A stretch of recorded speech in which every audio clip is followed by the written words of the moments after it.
So Cassidy, you are international rock star in terms of bringing the voice of the rancher to the dining room table. I mean, there's a lot of people out there that really have learned empathy and understanding for what a rancher, including myself, what a rancher does and goes through every day. So I can't tell you how thrilled I am to have you sit here with me for a few minutes. Each of us have got a different day than we expected when we planned this phone call, but it certainly has worked out for the best for both of us right now. Uh, but we've talked a little bit about your background and how you came into ranching. But one of the things that I thought about a lot was an epiphany to me was the difference between ranching and farming. I'm on the East Coast. I know farming. I know poultry. I know sheep. Dairy. You name it. For me, that was what I felt was farming. But then when I met you, and you explained to me, no, no, no, Andrew, it's completely different. And I was just like, wow, that's just an entire, I thought I knew agriculture, but I had this big blind spot that you've really enlightened me to. But just at a very basic level, can you explain what it is that a rancher does and the differences between a rancher and a farmer for others out there that might be like me and as uninformed as I was? Sure. And I want to preface it with there's always a little bit of tension with this farmer rancher conversation because lots of feelings get involved. And I've never quite understood that because where we are, farming and ranching are very, very different. That doesn't mean that you have to be a rancher to raise cattle, right? But where we live, ranching is its own separate thing. So when I think of ranching, I think generally larger acreages, right? Because our stocking rates are so low that we need so much more land here to raise the same amount of cows, which generally means we are using horses, not always, but generally we use horses. And that's the whole separate like rancher cowboy conversation. um, and to me, farmers generally, but not always, are raising row crops or something that is in a smaller space, poultry, dairy, hogs, or even cattle in smaller acreages, just because, like Will Harris uh, in Georgia in White Oaks, he calls himself a farmer because it's not a ranch that he has, it's a farm, even though they're only raising animals, that he can do so much more with his amount of land. Like I think he's up to like 1,400 cows now on a few thousand acres. If we were going to run 1,400 cows, we would need like 90,000 acres. We're running 1,000 cows on 70,000 acres right now, and that's our happy place for drought conditions.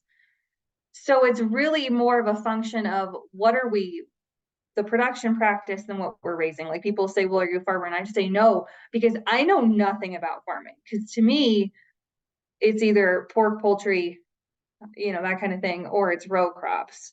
And I don't know anything about like it's not because people will say, well, you're just trying to blah blah blah. No, I literally don't know anything about it. It's literally a completely separate skill set than the one that I have. We only raise beef cattle. Like that's it. We don't, and we put up a little hay, but it's natural grass hay. So we don't plant anything. We barely irrigate because we flood irrigate. Like, I shouldn't say barely, but we don't have pivots. I don't know anything about equipment or seed or fertilizer. Like I know just enough to be dangerous and probably unhelpful. So for us, ranching is large acreages, cattle, generally horseback, but not always. Well, that brings me to the next question, the horses. When my daughter was young, she was infatuated with horses up until she reached the age of 16 and discovered boys. But I spent a lot of time around horses, and I know there's a definite, these are lifetime companions. These are animals that recognize you, that grow older with you, and what have you. The horses that you ride, are they are they your horses, or do they belong to the ranch? I mean, do you have any say in that? Do you have favorites? Talk to me more about the horses. Both. Especially on these big ranches, they often have a horse herd that cowboys can ride. Some ranches allow you to own your own, most do. Some prefer the What when U.S. we say a horse Open. herd, do they roam on the acreage as well, and you have to go and lasso them like you think in the olden days?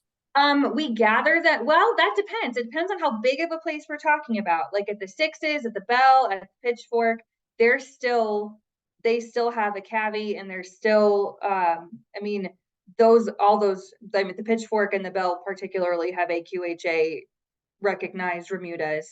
And they raise a lot of really nice horses. And we used to work for one of the Silver Spur ranches who owns the Bell. So Bert used to ride a lot of Bell Ranch colts. We have always owned at least a few horses. Now, most of the horses we ride are our own. I only ride our horses. I don't, the horse herd here isn't great. Bert will take on a lot of outside horses. So he'll ride horses for people and they'll pay him to do that. But we're finally at a place where we can invest a little bit of money into our own horse concern, and have some really nice horses. Their horses are really expensive right now. So we're in the process of buying and selling all the time. We need another kid's horse. Like it's a whole big thing. But most ranches will have some horses around, especially for like the younger guys, maybe who don't own any yet, or who can ride not great horses. Some ranches put a lot of time and effort and money into their horse herd, and usually there's a saying that you can't raise horses and cattle and do both well. So the ranches that have a horse herd have a whole separate division dedicated to raising horses. And the cowboys will ride them because that's how you make a good horse, is by riding it outside. But usually there's not very, there can be overlap in like the management maybe, but like there's a special specific staff dedicated to raising horses on really big ranches. The Silver Spur, the pit, like the Sixes has a whole internship program for its horse sales. And a lot of families that raise horses also raise cattle, but not always, especially in the quarter horse world, because they go together. But we generally prefer to ride our own horses because we're picky and we're short. So we like we like smaller, athletic, gentle horses. Like we're also to the age where we're not going to put up with shenanigans from horses. I never have because I don't have the temperament to do it. I think the horse we've had with us the longest is a mare that we bought with the money from our wedding. So we've had her for 13 years. So she's our old reliable, sort of. She's really cowy, so we don't put the kids on her very much. Well, that that brings up another question. Out here in the East, when a pig bumps into you, it's like having a 300-pound dog rub up against you. I mean, there's a whole lot of weight behind something like that. And then if you go out to the llamas, they've got the mountain dogs out there that kind of keep the llamas away from the humans. Do the horses? I mean, I don't. Do the cows ever get a little frisky and try to bump into you? Do the horses protect you? Do they they don't know to protect you? they don't share pastures. But if you're riding out there and you're rounding stuff up and a Cows, cow gets out of they can. Some cows do not like horses, and our mare hates cows, which is why she's such a good cow horse. We actually, when we worked at a really fancy, why is that a good cow horse? because she will do her job, and she's not going to sit there and be curious. She's going to go to work. And she's a cutting bred horse. So she has no desire to do anything but her job right then and there. When we worked for a really fancy bull breeder in Montana, we had her, that's where we bought her. And we couldn't tie her in the pens with any bulls or anything because she'd kick them. She'd like on purpose, like look behind her and see if there was a bull there, and then she'd kick them. I really like her. She's kind of ornery. She's the only mare we have because mares can be a lot, but she's in charge. But some cows will, this happens more often where we have less gentle cows. Like out here, our cows are not gentle. Ours aren't mean. But sometimes you make a cow or bull mad enough and they'll try to get up under your horse. I do not put up with that. I just leave the area. I will be perfectly honest and tell you that I have no desire. Bert, I don't know that Bert's ever gotten in a wreck because of that, but we've had a couple of animals that have found their way to the pearly gates a little bit faster, because you can't have that around. Usually it's bulls who do that, but yeah, sometimes they don't like them. I mean, some cows just don't. They don't like dogs. They don't like people. They don't like horses. You know, so Oh, there's people like that too, and I know them. yeah, They don't like I anything. empathize sometimes. So, this is something cool. Since I got you here, I can ask you these questions. Like who cares, right? So when the branding comes of the cows, there's also a culinary delight that comes along with that too, which I've never partaken in, but I really am very curious about it. I'm not opposed to it. I'll eat anything that's out there and all. But I know it's not only a ritual, but talk to me a little bit about what is the flavor, what's the aroma? I mean, is it more just a ritual you go through, or is it something you look forward to? And you put a few of these on a stick, you taste. Okay. I don't look forward to it.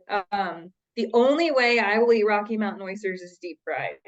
Some people will cut them and then fling them on the branding pot, which is on fire, right? So it's hot, and then just eat them after they've been cooked through. If I am going to eat them, I'm going to bread them and then I'm going to deep fry them. I'm a really picky eater, and I wouldn't call myself an adventurous eater. They taste like anything else that's been deep fried. They're a little chewy. Um, but we cut calves when they're really young, so I wouldn't go eat bull testicles because they would be really big and really chewy. But they taste like anything else that's been deep fried. It's one of those things we do. Like, we don't generally do it at our own brandings because it's a whole other step, because then you got to have somebody collecting them and cleaning them. Like, I'm already putting on a feed, and so unless I have help who really is passionate about Rocky Mountain oysters, I'm not going to make them unless we have somebody there who's just a little bit precious and thinks they're pretty awesome. And then we will make some Rocky Mountain oysters, just to be facetious. We never force anybody to eat them, but it is really fun.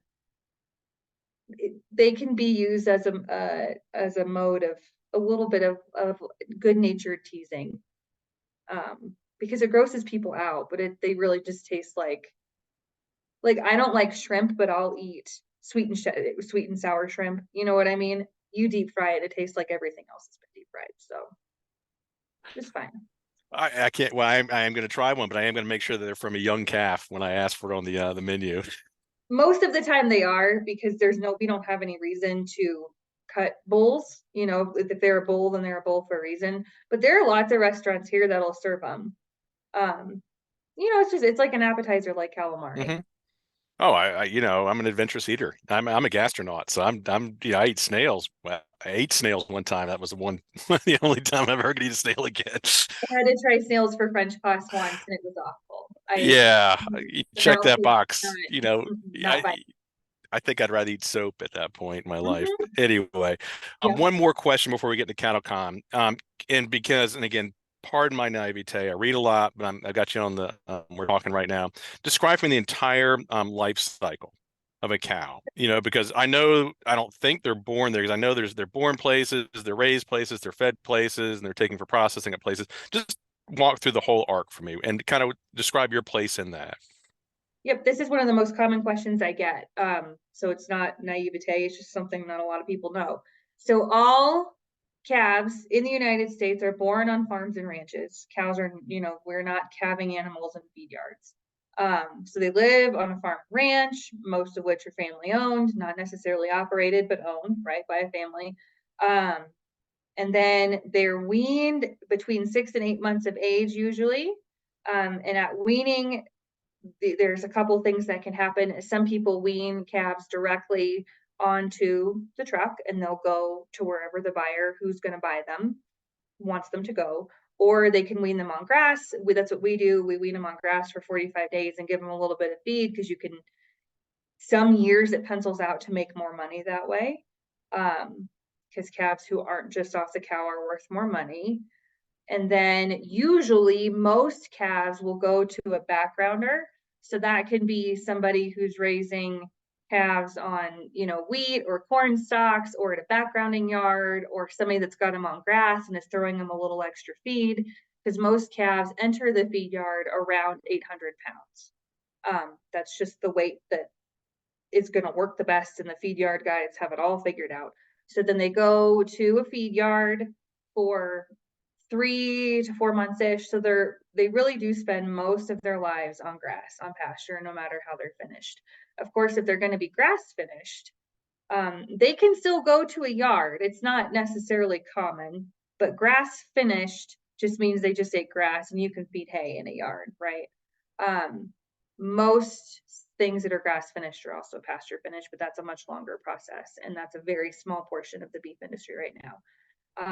And then, of course, after they have been in the yard and they reach the appropriate weight, which is between 14 and 1,500 pounds, that's when they go to the packer slaughterhouse. How long does it take for them to put on that extra poundage? 3 to 4 months. Wow. Because the diet that they get fed in a feed yard is a very efficient diet. So if you look at a feed yard, they step up the ration, so they don't get a full finishing ration the second they get in the yard. And all rations include roughage, so hay, silage, because they're ruminants, so they have to have that. They just increase the amount of energy, calories they are receiving, and then they put on that extra weight. And it's not. I just did an event with dietetic interns in the Beef Council, and it's not the same thing as like, they're still ambulatory. They still are cows. They're pretty, I mean, and we call them fats, right? But they're not so fat that they're no longer recognizable or that they're unhealthy. That's something that people have to understand. We have laws actually against slaughtering animals that can't move well. That's legal, so we don't do it. But in other industries, sometimes animals we've not engineered them. We've selectively bred them to be almost unnaturally large. And cattle, we're really just breeding for efficiency. They convert calories to fat to meat faster, is really what it is, which is why it takes so much longer to reach even a minimal hanging weight for grass finished, which is one reason the meat can be a little leaner, and then it's the reason that it tastes a little different, because the fat is grassy. To me, it tastes gamey. I think it's a preference, but that's the path that most cattle follow. Of course, some people do a direct to consumer business where they retain ownership throughout the animal's life. That's a very small portion of the business so far. Some people will retain through feeding, but most of the time we're selling at weaning time, and then backgrounder, feeder, packer, retailer. That is so much fun. I'm just sitting here thinking about, boy, that's a neat industry to be in, and I just thank you for this visibility in there. But the reason I want to chat with you is get your feedback from CattleCon, and before we get into specific questions, I'm just curious, how does it feel when you go to an event like that and you're easily recognizable, or were you easily recognizable? Because I think, when you go to the Animal Ag Alliance, everyone knows, oh, it's Cassidy. We got to talk to her, get a selfie, get an autograph. And so was it like that at CattleCon? It was bizarre. It was weird. And granted, a lot of my friends were there, like a lot of people that I knew just because we know each other. Like I have a nutritionist, but she also works with Greeley Hat Works when they're on the road sometimes. So my tiny, very scary nutritionist was there. She's not scary. She's awesome. She's a little scary though. Friends are there, so it's very much a kind of an old home week when people. But I did have times where I'd just be walking and somebody would like shout at me, and I'm like doing this thing, and it felt really weird. I guess I enjoyed it. I really like meeting people. It's really fun to meet people in real life, especially if I've talked to them on LinkedIn. But it was a little bizarre.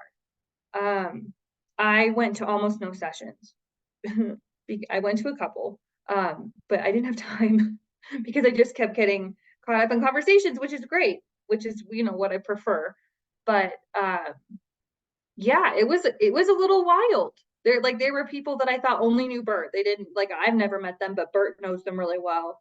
But I didn't have a hat on, so. Well, you can play it to your advantage too, right? I mean, this is the brand. This is what we're doing here. It was very intentional. Actually, speaking of the brand here, let's bring up your website. We'll use this as background. And well, I mean, what were your impressions of CattleCon? I certainly had some things I asked you to think about when you went there, but given all the conversations you got pulled into, what are some of the bigger themes? What was the emotional tenor as well? I always try to keep track of how people are feeling in the ag community overall and in general. And I'm just going to shut up and let you talk for a little bit. Really need to update my website, which I will because I have new keynotes coming. Um, so I will, I'm always just going to be honest. To me, most conferences are conferences. They're mostly the same. Um, I think I said on LinkedIn though, CattleCon does have a little something extra. It's a great trade show. And it's just there's more people there and it's a much more it's bigger, it's more involved than a lot of conferences, but it's still the same vibe. And I hope I don't get tarred and feathered for saying that. To me, a conference is a conference unless a conference tries really hard to not be a conference. And that's not what CattleCon is about, right? That's not what it's for. And so I really enjoyed how many people were there at the trade shows because, it's just a good way to kind of see what's coming and what's happening in real life. A lot of the big tech brands were there. And even if they didn't have a booth, they were there in person doing meetings because it doesn't pencil out for everybody to have a booth, from what I understand, because it's really expensive. And then there are the people who don't want to have a booth because they're still kind of flying under the radar and they're there for the meetings. I was exhausted because you do so much walking. My feet hurt real bad. But it was good. I didn't go, so I got there on Wednesday night and a lot of the businessy stuff happened Wednesday day. And so I talked to our friend Keith from Publix. I talked to some other folks who sat in on those meetings. I have a good, very candid friend who works for one of the big veterinary companies who tells me how it is all the time. And the overwhelming feeling was that there seems to be a shift coming in terms of how we position ourselves. And one of my friends who actually I had only ever met him on LinkedIn.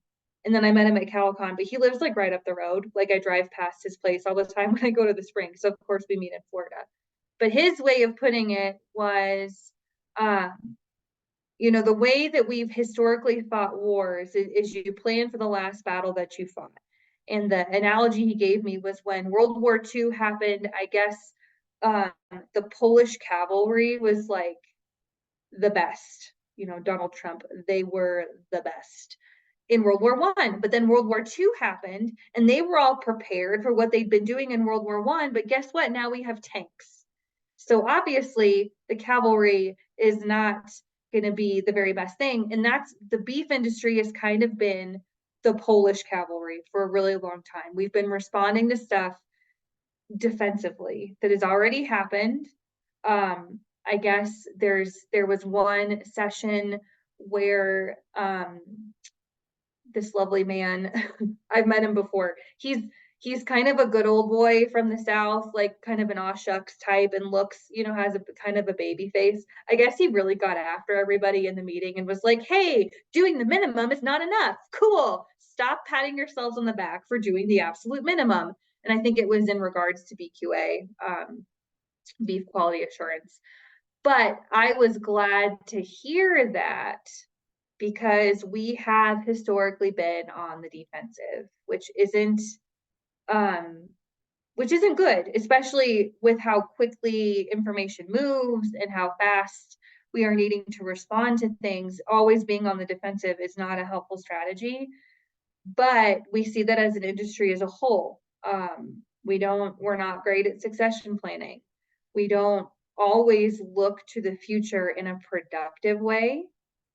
Sometimes we do it in a fearful way. So I was happy to hear that some things are shifting. I still felt a lot of the same vibes that I've been feeling at these, this is my first time at NCB at CattleCon, but I've been to a lot of conferences in the last 5 or 10 years.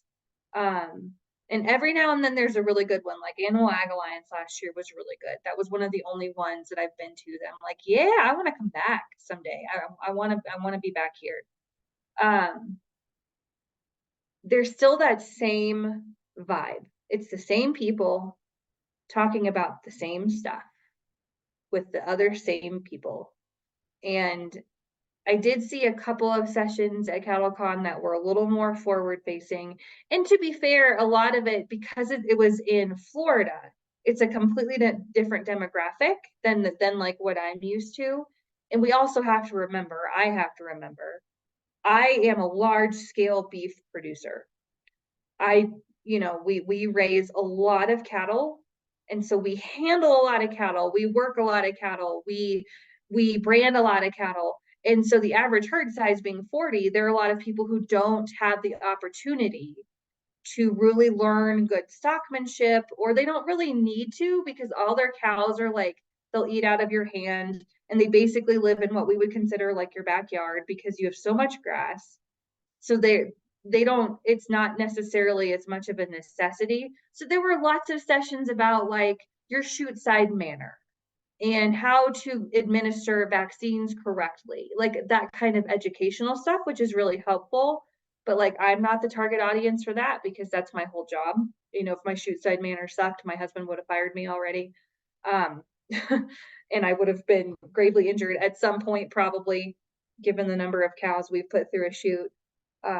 We did try to count once and we lost count at like 50,000 or something because, I mean, in breeding season, like when we used to AI, they have to times in just a few weeks. So if you have 1,000 cows that you're breeding, congratulations, you've opened and closed that chute thousands of times. In addition to the regular preg checking, pap testing, all of that stuff. I'm not saying this to be impressive at all. It's just the nature of working.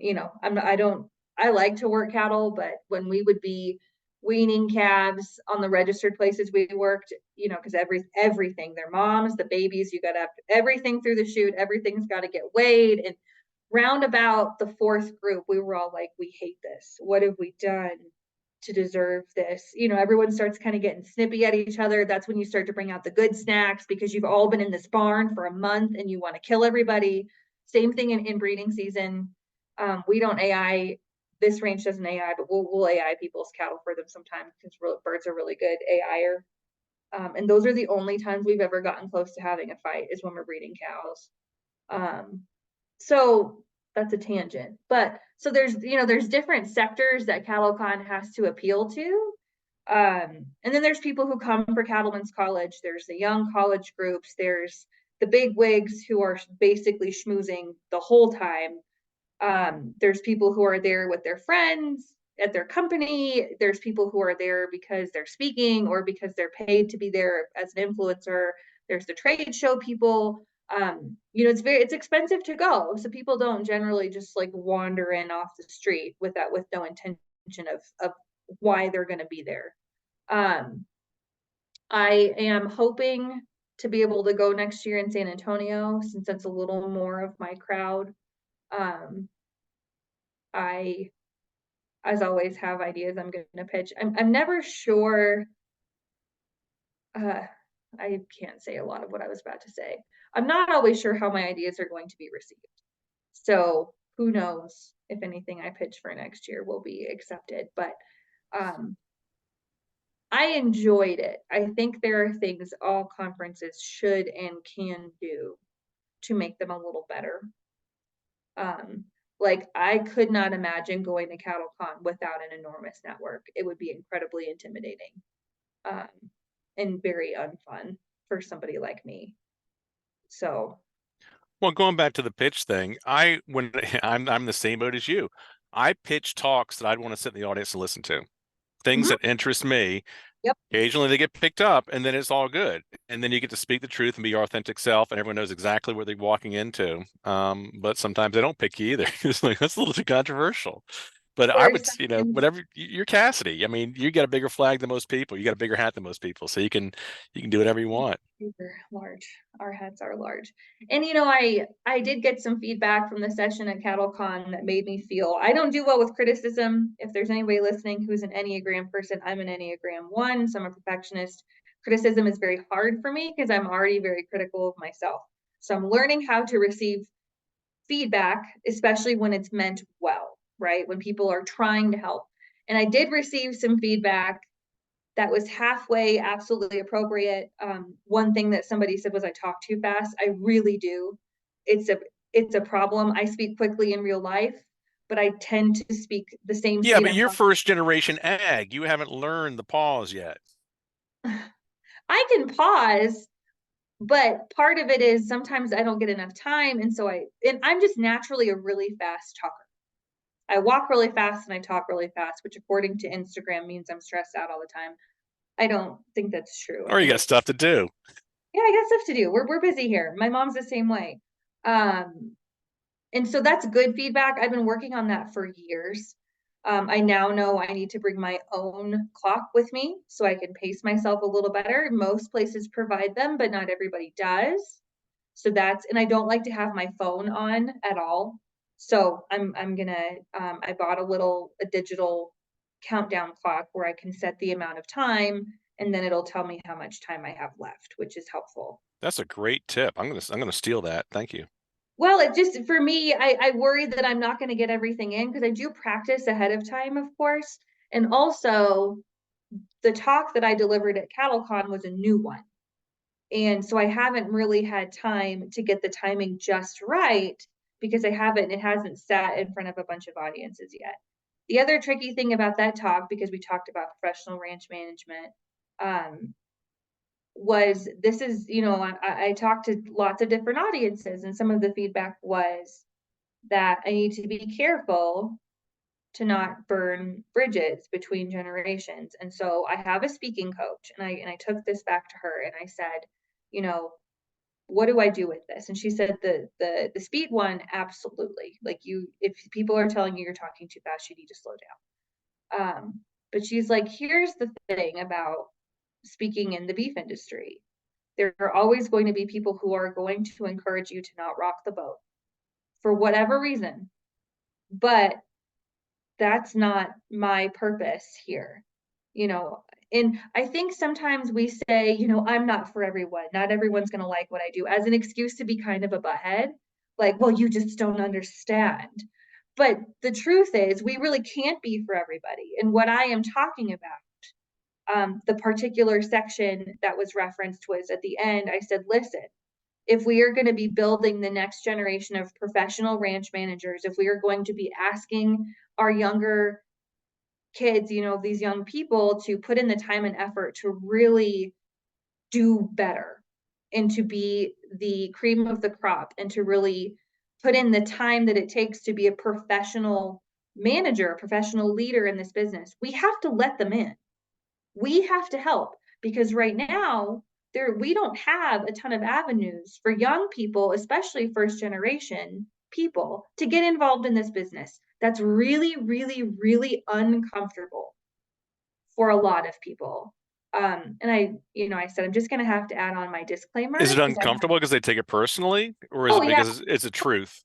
I think it's uncomfortable because it's the truth. I think it's uncomfortable because people do take it personally. And I think it's uncomfortable because we have such an emphasis on family farms and ranches that this transition that we're about to hit with absentee owners and families like ours who don't own cattle but run large operations for wealthy landowners, people really, really hate that. They want to believe that the beef industry, that farming and ranching is family based. The thing is, the beef industry was built by very, very wealthy people who hired other people to run their farms and ranches.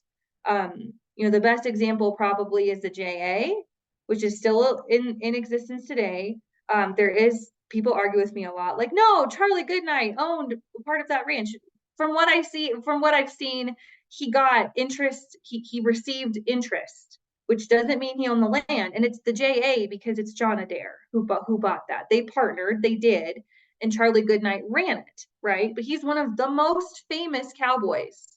You know, obviously the Goodnight Loving Trail, but it was financed by John Adair. That's common all through. You know, the beef industry was built by absentee owners who made their money in steel or paper or finance. A lot of them were British. You know, lots of Scottish and Irish owners, because they understood agriculture and they were out of room, right? So they're like, hey, you guys have room. We're gonna buy it, and I don't know anything about it. Also, I don't want to rent it, so I'm going to hire you, very smart person. And they made absolute gobs of money, right?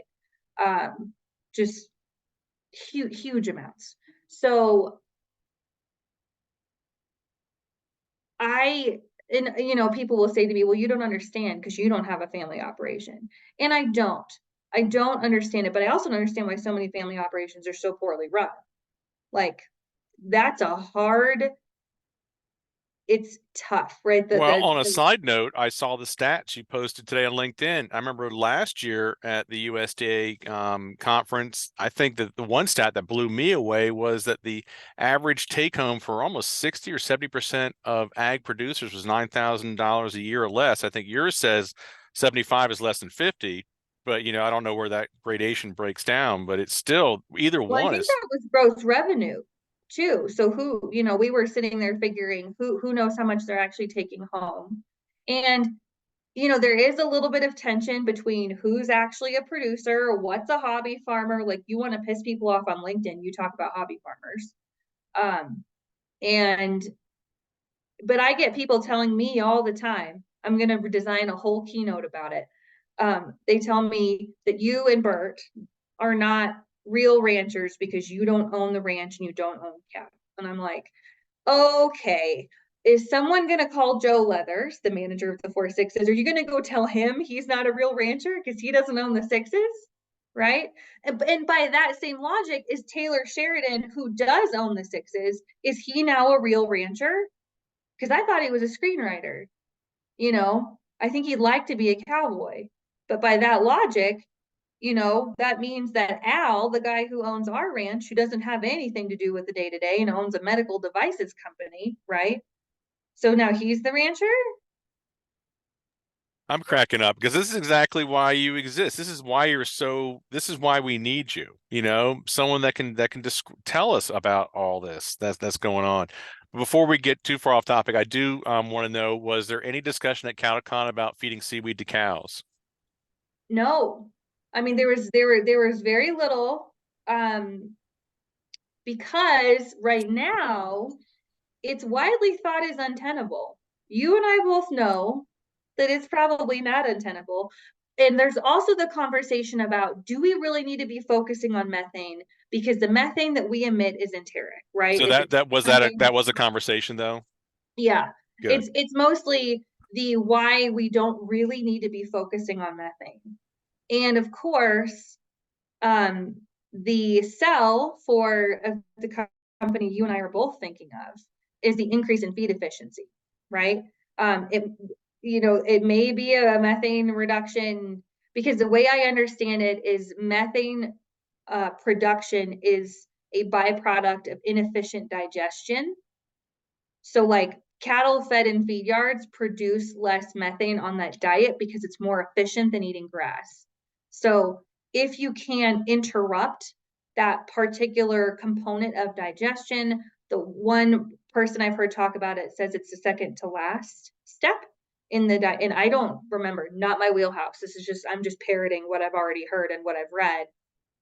We could increase feed efficiency by a very significant amount, which is of course how you're going to sell it, right? It may turn out that we are not marketing these things as methane reduction. I'm wondering if someday it's going to be rolled into a climate friendly beef type of thing. We already have those labels, most of them mean almost nothing. But to really have a true LCA, of an individual supply chain, like maybe that's where we're going to go and all this stuff. I never know quite how far other people are involved in it because I only see my teeny tiny portion. We're just here on the ranch. But I have seen that talk other places. I went to the general meeting for the U.S. Roundtable for Sustainable Beef 2 years ago, and Dr. Kabrab from UC Davis was there, and he's really big in this space. So he gave a whole talk about methane reduction. I think some people view it as an unnecessary thing or kind of a fad. I am really interested in some of the products that may be coming available in terms of feed efficiency. I think that would be really cool. Combined with our feed efficiency genetics, like that could be pretty neat, you know. It's like you're reading my mind here. The other thing I was really curious about, I keep on hearing about the slick gene moving into the cattle genetics themselves, and obviously it gets hotter and drier. Is this already common now? Is it just coming in? What are your thoughts? So I don't know a ton about this because we don't need a slick gene where I live. We need the furry gene, right? We need our cattle to grow a hair coat. I've seen people talk about the slick gene. I don't know enough about it to talk about it eloquently, except that we know that there are many kinds of cattle who naturally do not really grow a long coat, especially Bos Indicus breeds. They're not, you can't raise Bramer cows in Colorado for a reason. Northern Colorado, I think you could probably have some of them in the desert, but that is very regional, kind of like I really need high altitude cattle where I live. There are going to be certain parts of the country that I think are probably going to hammer really hard on a slick gene because it's going to serve them really, really well. For us, as bad as it is, I haven't learned a ton about it because it's not relevant for us yet. My husband knows more about it than I do because he likes to read industry stuff. I only like to read industry stuff if I see the point. So that's very No, that makes sense. And then the last thing, I mean, you mentioned before how many acres that you have and how many cattle you run on that acreage.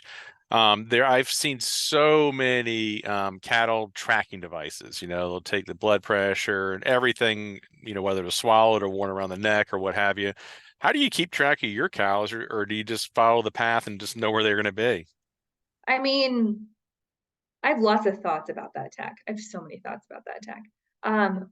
We have pastures, right? So if you put up your fence and you keep it up, your cows are going to stay there for the most part, unless something happens and they knock it down or an elk runs through it or something, and that's why we check them. So we know what pastures our cattle are in all the time.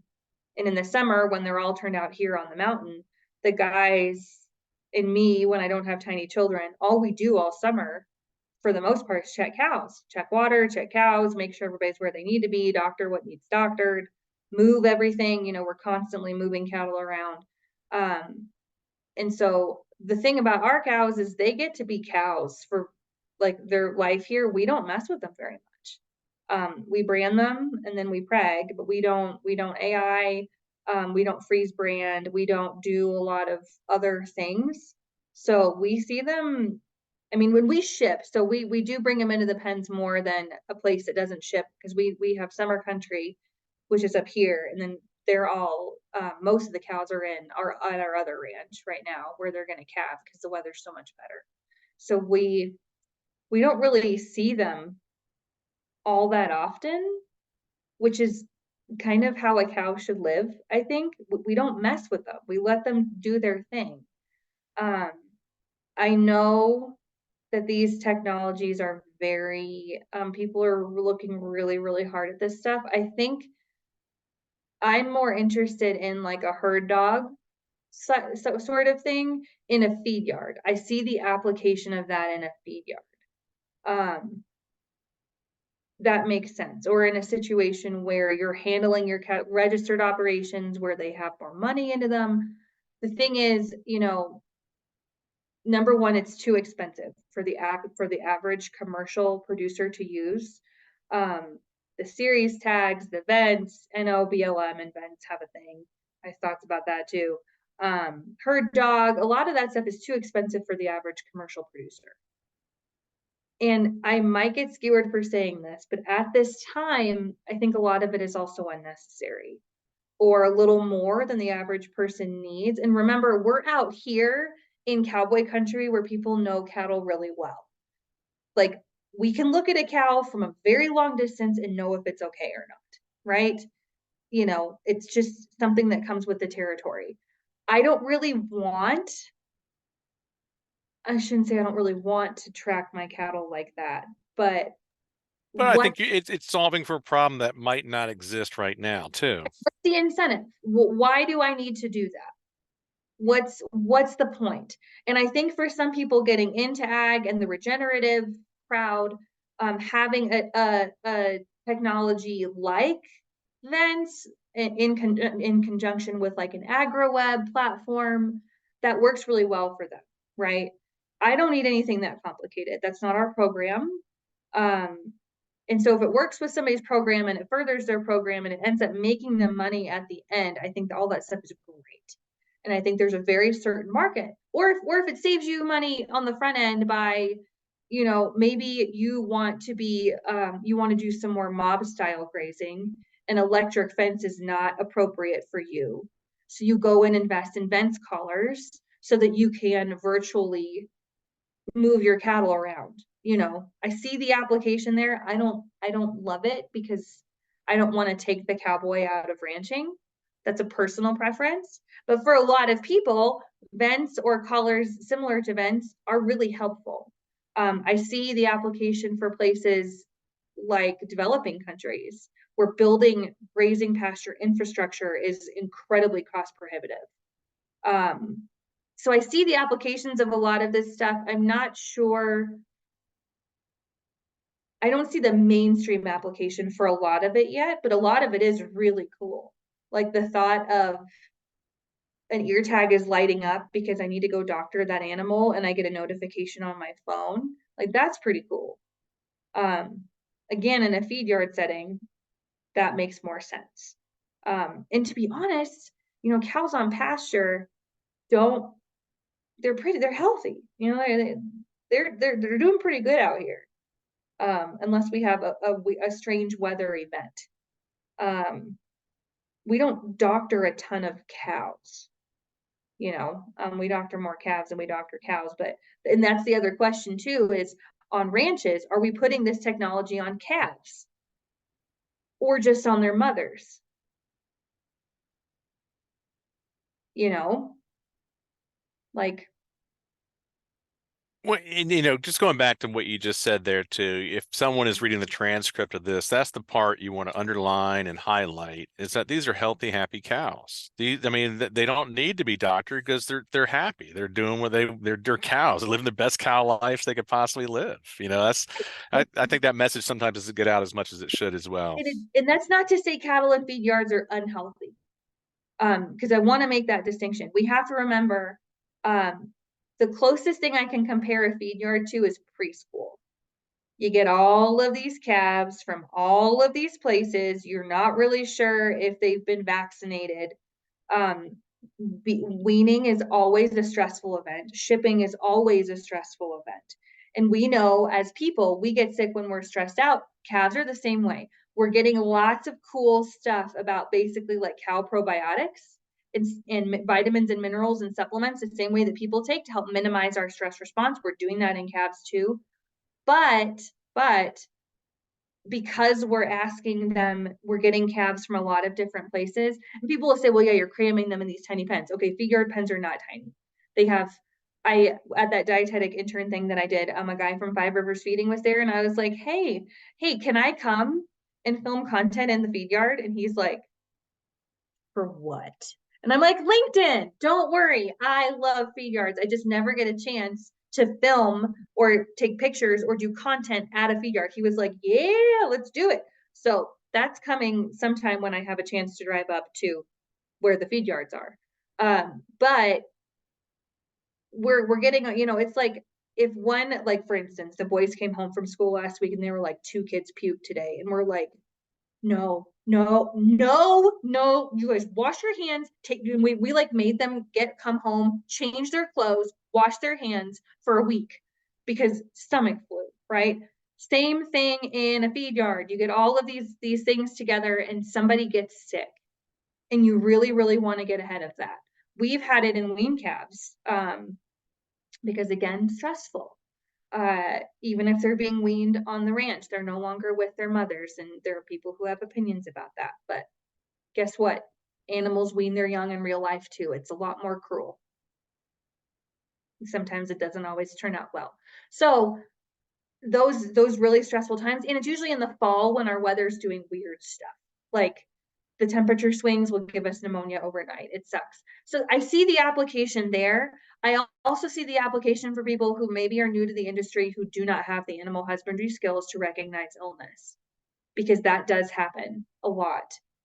People give me flack all the time, big ranching. Yeah, we can tell when stuff is sick and we have the medicine to fix it. It's a whole different skill set. So I see the application of a lot of that stuff. I don't see the mainstream cost benefit yet in most applications, which is not to say it's not going to come soon, right? That we are already doing things differently than we did 10 years ago. So I'm interested to see the future of a lot of this tech and how they make it. A lot of it's really clunky right now too. So as we streamline, as we do better, as we involve more farmers and ranchers in the tech development, I think we're going to see way more helpful things, and also the profit margins in ag are just, for a lot of companies, are not there. So we don't get a lot of cool tech. So the fact that we're getting some cool tech, I'm like, I'm not gonna poo-poo all of it. Some of it I think is really stupid. Some of it I think is really cool. I just don't have a use for it myself yet, which doesn't mean anything. Oh, absolutely. And sometimes, just as you're talking about it and we're thinking about where technology is going, AI is the buzzword today. And a lot of this tech that we're seeing out there representing these tracking devices were pre-AI, and I'm sure they're incorporating it somehow, some way. And what that intersection looks like in 5 years, and when the price point decreases, who knows? I mean, it could be as easy as just an RFID tag that's, ear clipped on something. Right. Well, it's kind of like solar. Remember how expensive solar was when it first came out, and now they've scaled it. And solar may not be the best comparison because there's a lot of people who don't love solar, but it's it's like a car.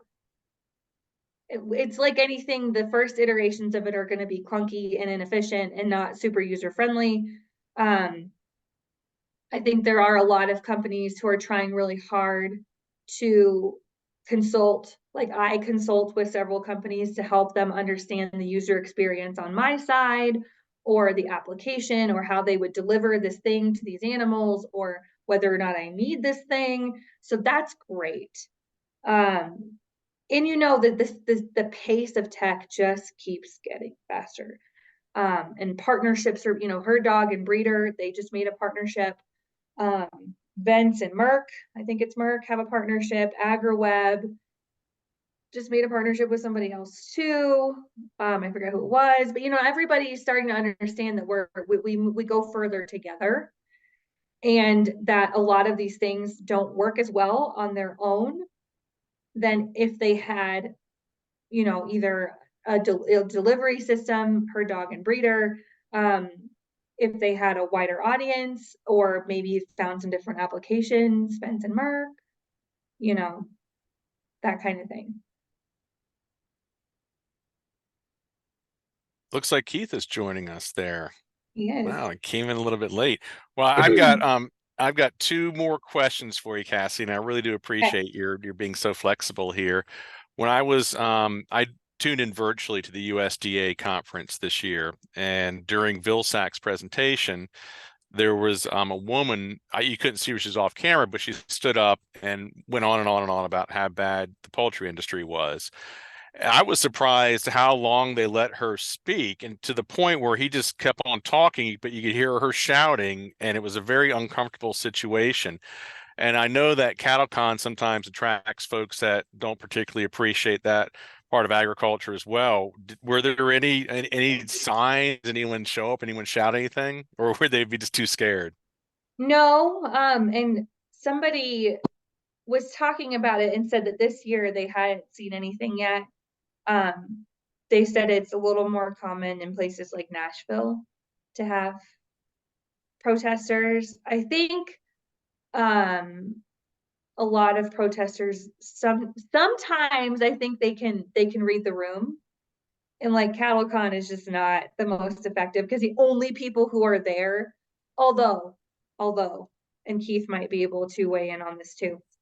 Remember, so CattleCon, Florida, Orlando, big convention center. There was like a Comic Con, there was MegaCon happening at the same time. So you have, and we would all cross each other. So there are people like grown adults dressed That's why they in thought you were in costume with the cowboy hat, right? Denver when that happened. But it Oh, was like, it was funny because we have all these people in cowboy hats, and then we have all these people dressed in like, Dungeons and Dragons style outfits, and we're crossing each other on the walkways, and it was a real interesting mashup. Like, I was behind this older couple from, I think, Georgia, and we were kind of talking on the way over, and this man and his wife in full circus, like ringmaster attire, with their dogs also dressed in a stroller that was outfitted. Like, you could see the guy be like, I hope you got a selfie with them. I tried really hard, but they were looking at us really weird. And they like, you could tell because the guy said something not mean, but he didn't know that there was a Comic Con happening. He just thought that there were these people dressed as circus people walking, and he was so confused. And I helped. I was telling him what was going on, so I did not get a chance to take a selfie. But if I had, that's when I wish I had a drone to follow me around to get their reactions looking at each other, because they were both like, what, what? So I thought that was. Oh, the collision of worlds. That Mhm. gets me there. And then the last thing I want to ask you, and Keith, I apologize. Cassie and I, we started 1 hour early to accommodate our schedules there. Um, we talk about the pipeline of talent entering the ranching community, and you've got young boys. Are they going to be ranchers? If they want to, we aren't going to force them to be ranchers. Wacy, our oldest, shows a lot of interest. Um, Buster cares almost not at all about ranch stuff unless it's the day that he decides he wants to. But he's a middle kid, so who knows?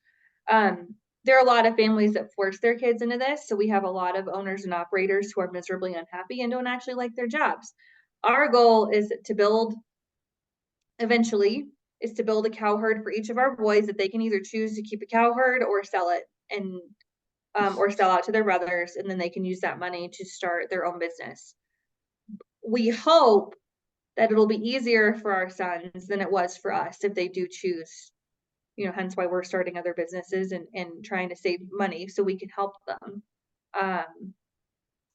But it's not the kids who are born into it that have the most trouble, for the most part, because at least they're going to have a network their whole lives.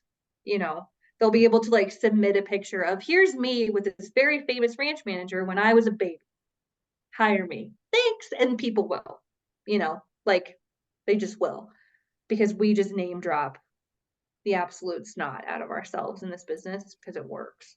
But if they Well, want it's to, a smaller community too, so it's also helpful too to know who those people are that understand your way of life. It's easier to talk to them. it's teeny tiny. We all know each other, from 1 or 2 degrees of separation, which can be awesome. It can also be really sucky depending on the situation. Um, but that's the hardest part. A lot of young people tell me is, if they're new to ag, how do I get into your club and how do I build a network? And some people are wonderful and they're so happy to be like, now when I go to conferences, I like find lost adolescents, teens, and like drag them with me. Like, who are you here to, like, Keith, I had lunch with Keith one day and I dragged a gal that I met on LinkedIn, like, hey, guess what? You're gonna come sit with us. Cool. Hope everybody's fine with it. And if you're not, I'm sorry, because that's just what we're doing here. Because along my career, people have done that for me, but I've also been in rooms where no one's talked to me. Nobody's introduced themselves. I think the story that actually made some people a little upset. Keith, I got some feedback from the session that I may be a little too bridge burning. Also, I talk too fast, so I'll fix that. But I think the story was, one of the stories that they didn't like was my local cattlemen's here. Before we moved, I was a member of our cattlemen's, and it's everybody who's lived here forever. And at one of the last meetings, they were like, hey, you're going to be the secretary, because there were only 3 girls and the other 2 had already been secretary already. And one of them was going to be the president, so she couldn't be the secretary, right? Because of course, secretary has to be a girl. And they were like, hey, can you take minutes because Frances is out, she can't come today. And I'm like, yeah, but in order to take minutes, I'm going to have to know who all of you are. And I've been here for 2 years, and most of you in this room have never introduced yourselves to me, and I don't have any idea what your name is.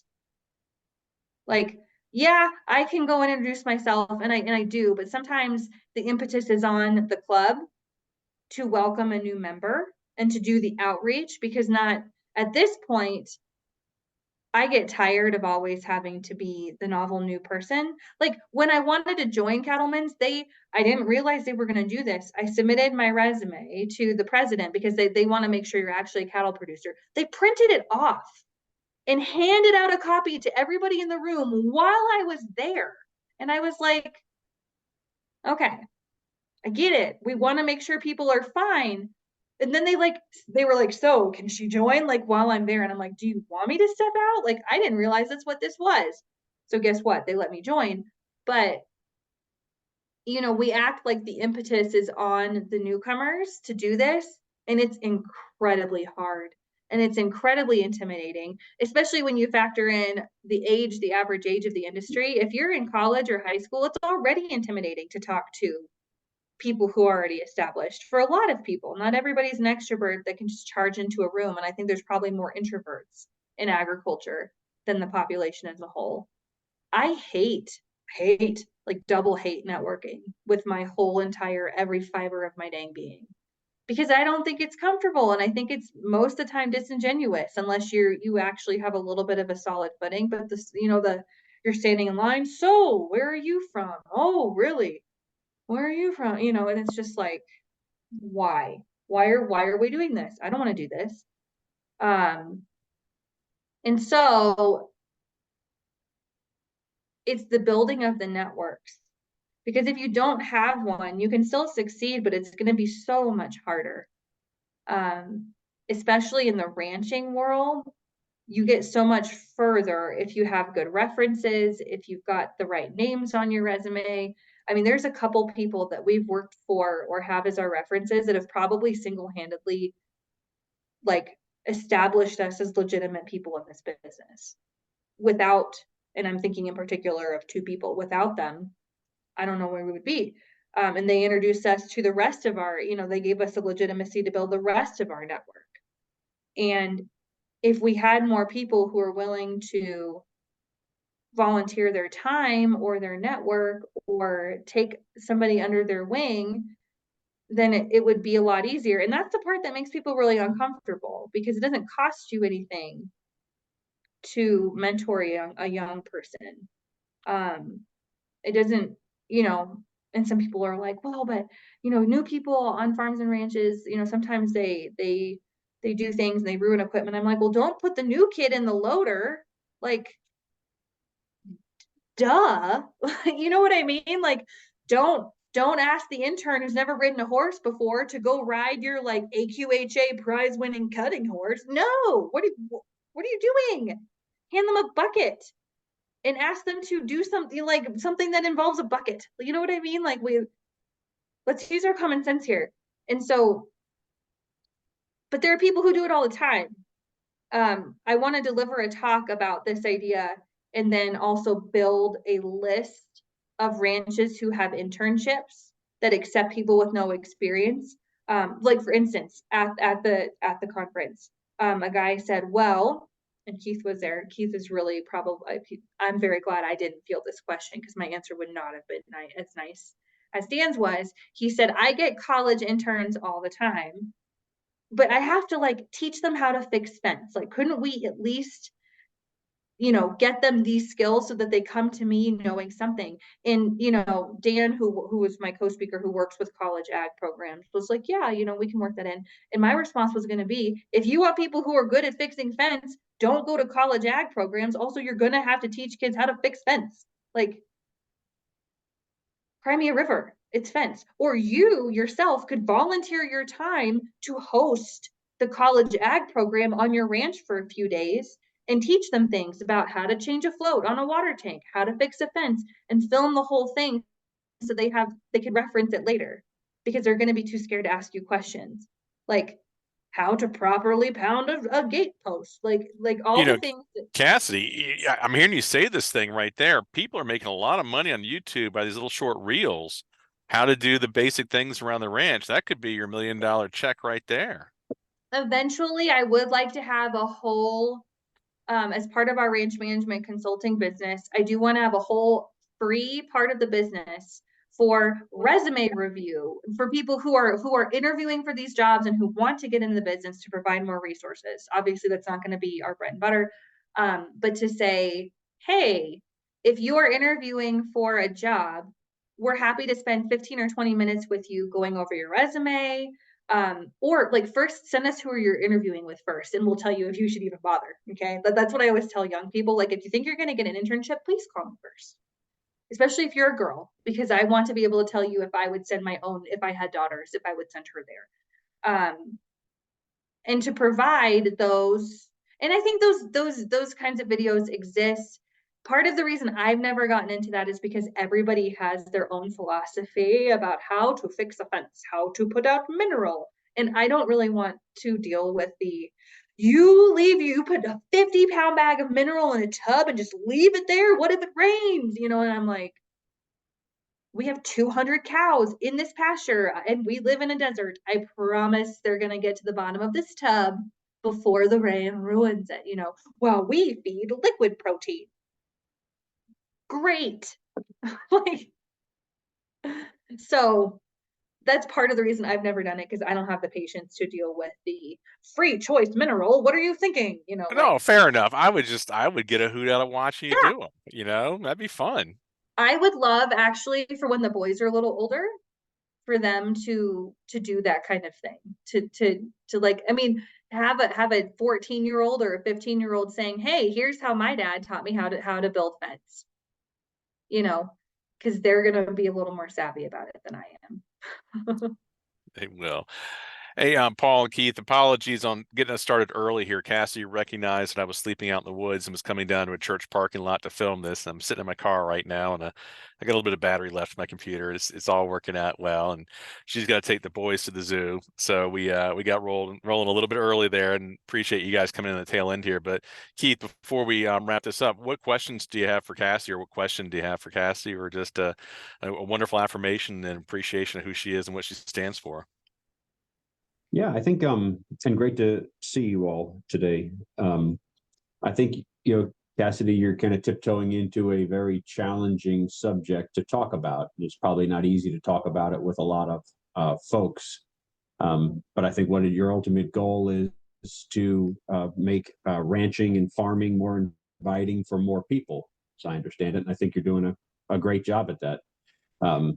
I think financially, it's an incredibly capital intensive business, and it's probably the barrier to entry to get started there is almost impossible or insurmountable to overcome without some type of help or support from one generation to the next, or one mentor to the next. So hats off to you for what you're talking about. Well, and that's why, we really push this idea of you don't have to own the farm or the cows or the ranch Mm-hmm. to be a farmer or a Mm-hmm. rancher.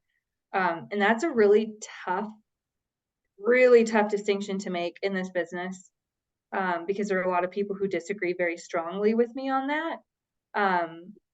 But like the talk you listened to, I'm going to build that out into a larger keynote whereby I will slow down when I speak. But I'm hoping to get some interviews with some of the big ranch managers, the Sixes and the Pitchfork and the JA, Mm-hmm. who don't own the ranch.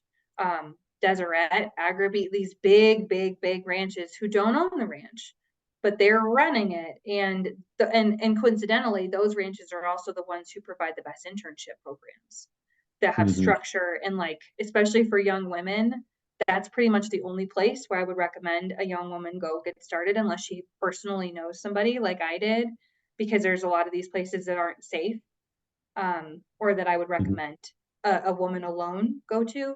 So yeah, it's very capital intensive. And I think if we can gently shift the idea from you have to own it in order to be it, that's going to help. Because people ask us all the time, do you guys ever want to own a ranch? And we're like, even if we were bajillionaires, I don't know that we would want to buy a ranch, because we'd want to buy the cattle and we want to buy a house. But like, is it really worth it to sink our own money, unless we become mega millionaires, right? Is it really worth it to sink your own money into something that you intend to be a business? Because these wealthy landowners, these absentee owners, this is not a business for them. This is a long-term investment. It's just this is a place to store some cash for a while. Exactly. And people in the beef business will say, like, for instance, the pitchfork in the Wyoming pitchfork, not the Texas pitchfork, went up for sale, and it's on the market for like $83 million, right? And people are like, you're never going to be able to make that back with the beef business. And we're all like, that's not the point. No. That the cattle are never going to pay for that ranch, and it's not the point of the ranch to have the cattle pay for it. Yeah. So yeah, you mentioned I'm just sorry to interrupt you. You mentioned Deseret a second ago, and if you've ever spent any time out on Deseret, the complexity of the operation that they're running out there is pretty substantial. And I don't know if what their finances look like, but it's probably not much more than a place to store cash for them too. Right. And Deseret is for profit. People all the time are like the Mormons and the religion. Nope. Ag Reserves is so we've interviewed with Deseret a lot. They keep trying to hire Bert, and Bert keeps saying, I'm not moving to Florida or to Kansas or to Utah. Like, get a ranch in Colorado and then call me up. But it's something I tell people all the time, from our perspective, big ranches like Deseret, the Silver Spur, the Sixes, the Pitchfork, the JA, all of these places, they have better wages for the most part, unless it's something like I know a lot of the guys who work on the Sixes, we have some good friends there, and they don't make a ton per month because they're cowboying all the time. They never have to get in a tractor, like they're horseback every day, and that's worth it for them to work for the Sixes. But they live in a nice house, they get insurance, sometimes a 401k, and they get competitive wages compared to other places in the industry. And a lot of ranches cannot offer that. A lot of and so the family ranches will say, well, they're pricing us out of the industry. And my response is, if you guys cannot offer your employees a decent place to live and a livable wage, a competitive wage, because a competitive wage in ranching is still almost nothing, right? Then I don't know what to tell you. Either you need to downsize so you don't need the help, or you need to find a way to make your compensation packages more attractive, whether that's, people are like, we don't have any more money. Can you let somebody run cows? Can you let them run 10 cows rent-free? That's pretty appealing to a lot of people. Like, I have friends who their ranch owner will put a new set of tires on their truck every 2 years instead of giving them a bonus, because that way they're not taxed. You can get beef, you can have opportunities to ride outside horses. Like, there's so many ways to make it more attractive. But the thing about these big ranches is that they can provide much more in the way of compensation to a lot of people, and that's why we work for them. We get to live in a decent house and have private health insurance, which is, in this day and age, worth a lot of money. So I think you could even have a larger discussion that talks about the entire value chain, from seed stock all the way to the retailer, how much value is created at each step of that way, and how much each sector would want or need, and then just compare that to what the consumer can or is willing to pay, and there's likely not enough to go around. So how do you manage that up and down the chain? I will be getting in touch with you. I'm right. And it's like when Keith shows up, I start taking notes, right? Because that's something I wanted to do, is explain why, like, a guy on LinkedIn yesterday was like, why are farmers choosing to poison everything? And here are 15 reasons why everybody should be regenerative. And I was like, but you can't just put it on the farmers. It's a whole system. Yeah. You can't just ask one chunk of the system to change. It needs to be funded. And so there are a lot of things where people say, why isn't it this way? Or why couldn't it be this way? And the answer is because the whole value chain isn't, why does the big four exist? Well, look at how they function in the larger value chain and for what the consumer wants. We should only have American beef. We shouldn't import any beef. Okay, well, let's look at imports and exports and how much value they add to our product and what we're importing and why. That's the newest. I got a real great post, not great. I'm going to yell at people on LinkedIn because all the direct to consumer people now are like, the cow herd's down. If you are buying beef in the grocery store, it's almost definitely imported. So you should buy directly from us. No, it's not. Exports are going down too. Also, we generally import lean ground. If you're buying a steak, you're buying an American steak for the most part. Like, stop it. Stop those shenanigans, there. And I'm like, who are they? Well, the Packers. Okay. Yeah, I mean, for every centralization or whatever pejorative type term you want to use, industrialized improvement or centralized agriculture, there was an economic pressure that caused that. There is benefit to the consumer to run 6,000 steers through one plant tonight. Consumers have become kind of accustomed to those cost efficiencies. And if you try to unwind those, it's going to be a heck of a lot harder to unwind it than it was to wind it up in the first place. Yeah. I have this, that's exact. And I like how you said that because there was an economic pressure to centralize. And I remind people in the beef industry to some degree, a decade or two ago, I guess 3 decades ago now, you chose this. This is how you guys chose to move forward with centralizing. And like people will say, specific, like back to Deseret, they'll say, well, the Mormons are buying all the land, and we can't afford it. Well, okay, but the people, your neighbors who are selling ranches, aren't pricing them so you can buy them. That's on them. They're not coming and saying, hey, can you bump this up by a couple of zeros so that we can buy it? No, people know what they're doing, and this idea that we don't is. And I think Deseret's in a whole different class too. The tracts of land they're buying are not, I don't believe that they're hobbling together thousands of small family farms. They're looking for tracts of land that are in the, 500,000 acre size. So completely different, animal. Well, and the guy who does, so the Silver Spur is owned by John Malone, who just got bumped down to number 2 because some folks bought more timber in Oregon. And so he and we used to work for him. And where we lived, he would buy lots of little chunks in parts of Colorado that are getting developed.